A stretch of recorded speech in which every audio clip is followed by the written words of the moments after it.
Artificial intelligence is easily one of the most prevalent themes in all of science fiction. The idea that a machine could exhibit the same level of intelligence and sentience as a human being has captivated writers and audiences alike for decades. From an ominous computer system in 2001, A Space Odyssey. Open the pod bay doors, Hal. I'm sorry, Dave. I'm afraid I can't do that.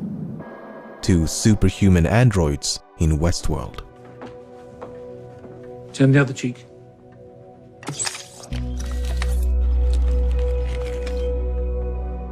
This captivating subgenre of science fiction has experienced a diverse range of depictions. But fiction has a habit of romanticizing certain aspects, such as the frequent inclusion of humanoid robots. Building a robot in pursuit of AI is a bit like constructing the chassis of a car before the internal combustion engine was even invented.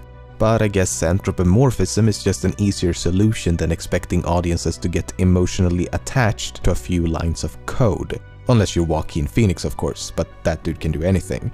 In recent years, a few outspoken intellectuals such as Elon Musk, Sam Harris, Stephen Hawking, Nick Bostrom to name a few, have voiced genuine concerns for the rise of artificial intelligence as brilliant minds across the globe are competing to retrace the hundreds of millions of years of evolution that resulted in the human brain.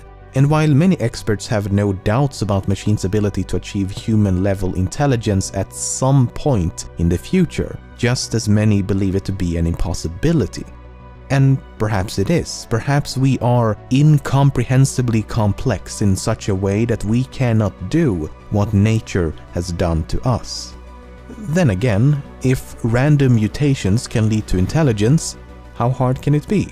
In fact, even though evolution had a hell of a head start, machines have already surpassed us in some limited domains.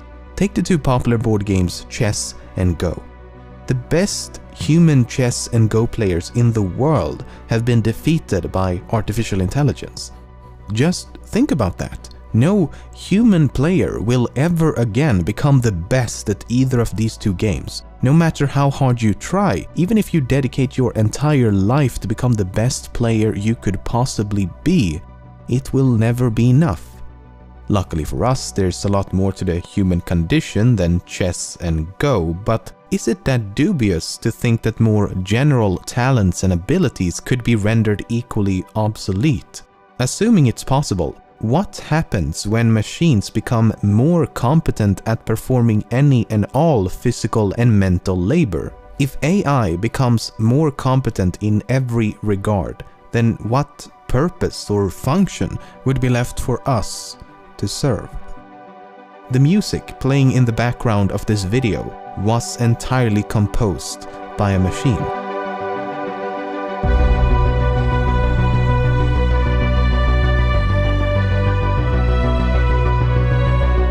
Here's another example.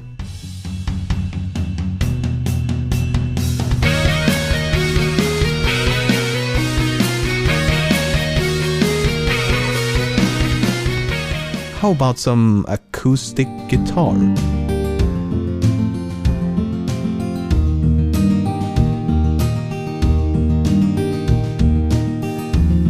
Or some drum and bass?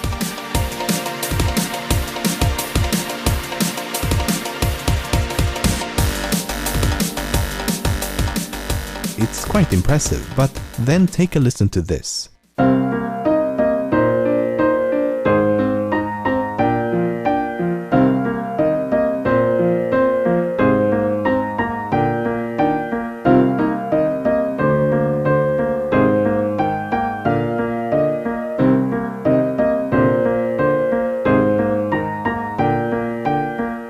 This short and simple composition may sound rather unimpressive in comparison, but then consider this. This sound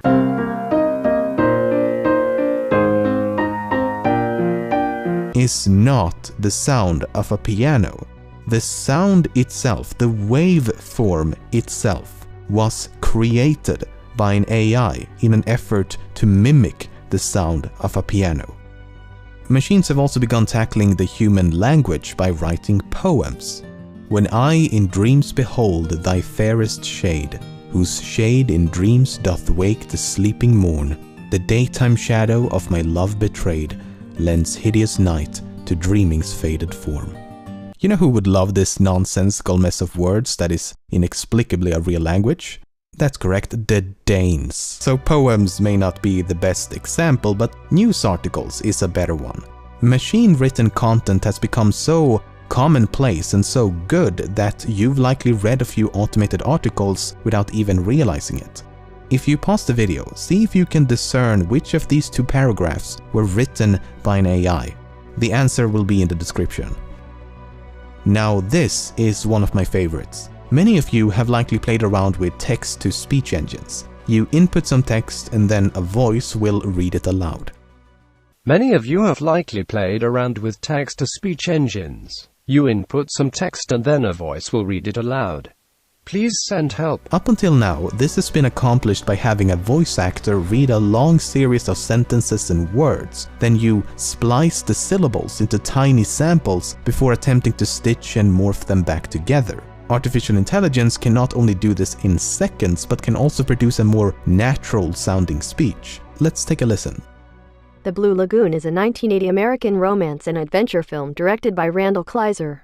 The Blue Lagoon is a 1980 American romance and adventure film directed by Randall Kleiser. Aspects of the Sublime in English Poetry and Painting, 1770 to 1850. Aspects of the Sublime in English Poetry and Painting, 1770 to 1850. It can also produce human-like gibberish. Sådan. Et ord for at jeg still ser man, but the next thing on is totality, jail did the thing that got killed at so. I'm press. That's finally an echo. Rough so like the end like then the large house is a phone. There's like is it today? So how does it work? Well, as you can imagine, it's complicated, and that's a severe understatement, but let's use an analogy. Think of a human infant. An infant doesn't really know or comprehend anything. It's just an oblivious sack of meat that occasionally moves around and screams a lot. Nevertheless, the human brain must be doing something, right? I mean, it's not dead, so what's happening? Well, for the most part, the brain will be searching for patterns, systematically attempting to identify recurring events in an effort to make sense of the world. Colorful toys equals fun. Vegetables, not so fun. If mommy and daddy can speak, maybe I can speak. If they can walk around on 2 feet, maybe I can too. A few years of this repetitive learning process and we can go from this to this, and even this, and unfortunately this. You don't want that. This is essentially what machine learning is all about. You create a simple mathematical model of the human brain and then you feed it a bunch of information. This artificial neural network will then attempt to make sense of this information by learning from past mistakes and imitation. The result is this natural evolution that no human could ever manually program. And there's really no reason why this system could not be scaled up to human levels and beyond. A limiting factor of the human brain is that it has to fit inside a cranium.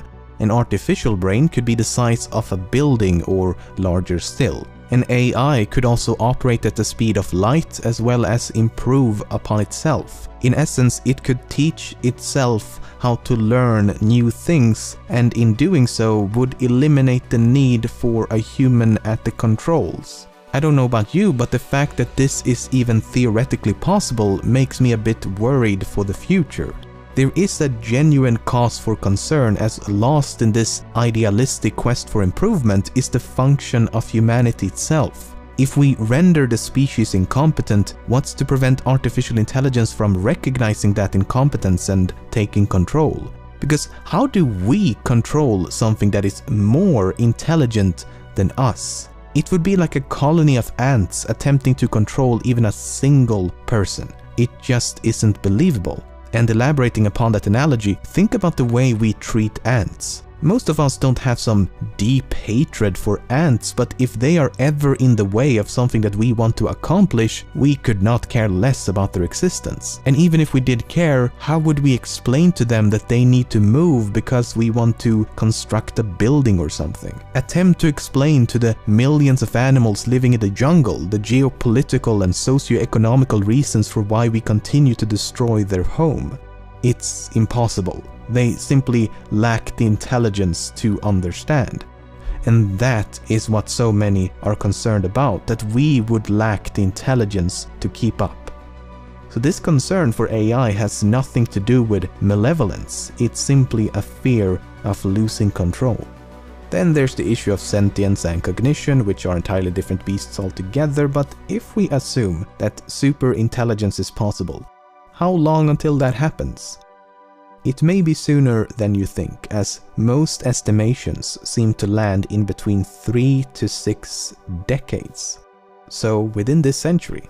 But I mean, it's just estimations, so who knows? No one can predict the future. We don't know, to be honest. I seriously hope they're wrong though, because it'd be so much more convenient if we could just leave this impending doom of humanity to our children and just reap the benefits in the meantime.